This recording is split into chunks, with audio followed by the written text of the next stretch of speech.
கோபத்தில் வார்த்தையை விடுபவரா? நமக்குத்தான். கோபத்தில் நாம் எடுக்கிற முடிவுங்க எடுக்கிறதாகட்டும், பிறரை கோபத்தில் பேசுவதாக இருக்கட்டும், அது நமக்குத்தான் இழப்பு. மனமும் உடல் இரண்டும் பாதிக்கப்படாமல் இருக்கணும்னா கோபப்படாமல் இருக்க பழகிக்கணும். கோபத்தின் விளைவு பயங்கரமாக இருக்குங்க. சில சமயத்தில் அவசரத்தில் முடிவுகளோ கோபமோ இருந்தால் அதனுடைய விளைவுகளை பற்றி தான் ஒரு சின்ன கதையுடன் ஒரு அலசல். ஹாய், நான் உங்கள் யோகா பாமா நந்தகோபால் பேசுகிறேன். அனைவரும் சிறப்பாக இருக்கிறீர்களா? அனைவரும் மிகவும் சிறப்பாக இருப்பீர்கள். என்னுடைய சேனல் சப்ஸ்கிரைப் செய்யுங்க, லைக் அண்ட் ஷேர். ஓகே.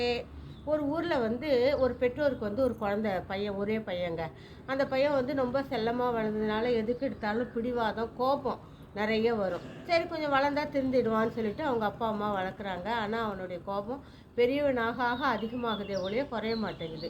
உடனே அவங்க அப்பா என்ன பண்ணார், ஒரு நாள் இவனை திருத்தணும்னு சொல்லி நினச்சிக்கிட்டு ஒரு நாள் அவங்க அப்பா கூப்பிட்றாரு.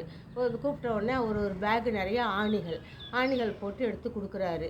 அப்பா, உனக்கு கோபம் நிறைய வருது, நீ கோபம் வர்றப்பெல்லாம் ஒவ்வொரு ஆணி இந்த செவுத்தில் அடி, உனக்கு கோபம் குறைஞ்சிடும், கோபம் குறைஞ்சதுக்கப்புறம் சொல்லு சொல்கிறாரு. சரின்ட்டு இவன் சரின்னு சொல்லிட்டு இவனுக்கு டெய்லி கோபம் வர்றப்பெல்லாம் ஒரு ஆணி அடிக்கிறான்.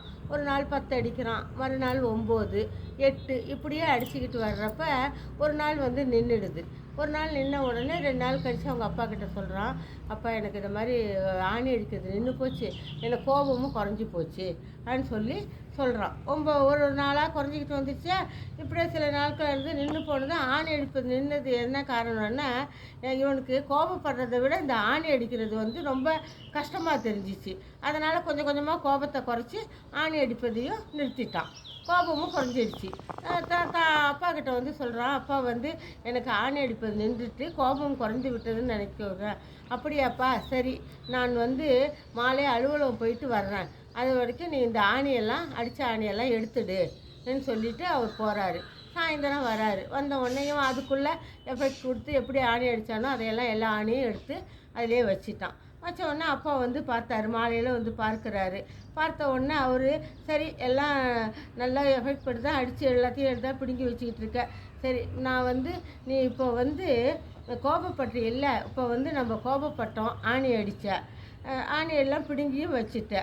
அப்போ நீ அதை எடுத்து ஈஸி தான், அதை அடித்ததும் ஈஸி தான் ரொம்ப. ஆனால் இந்த சுவரை நீ சரி செய்ய அடிச்சிட்ட, எடுத்துட்ட. இந்த சுவரை சரி செய்ய உடனே முடியுமா நம்மளால் அனு கேட்குறான். அது எப்படி முடியும்? கண்டிப்பாக உடனே முடியாதே சொல்லி அவன் சொல்கிறான். அப்படிதான்ப்பா, நம்ம இப்போ ஒருத்தங்களை கோபப்படுற யாரையாவது திட்டுறதும் ஈஸி தான், சமாதானப்படுத்துறதும் ஈஸி தான். ஆனால் அவர்கள் மனசில் ஏற்பட்ட காயத்தை சரி பண்ணுறது கஷ்டம். இதுதாங்க தீயினால் சுட்டப்புண் உள்ளாரும் ஆறாதே, நாவினால் சுட்டவடு. நம்ம பேசுகிற வார்த்தை அவங்க மனசில் ஒரு ரணமாட்டம் ஆக்கிடும். அதனால் நம்ம பேசுகிற வார்த்தையோ நம்ம கோபப்படுறதையோ வெளியே இடத்துல காட்டாமல் நம்ம பழகிக்கணும். புரிகிறதா? நன்றி, வணக்கம்.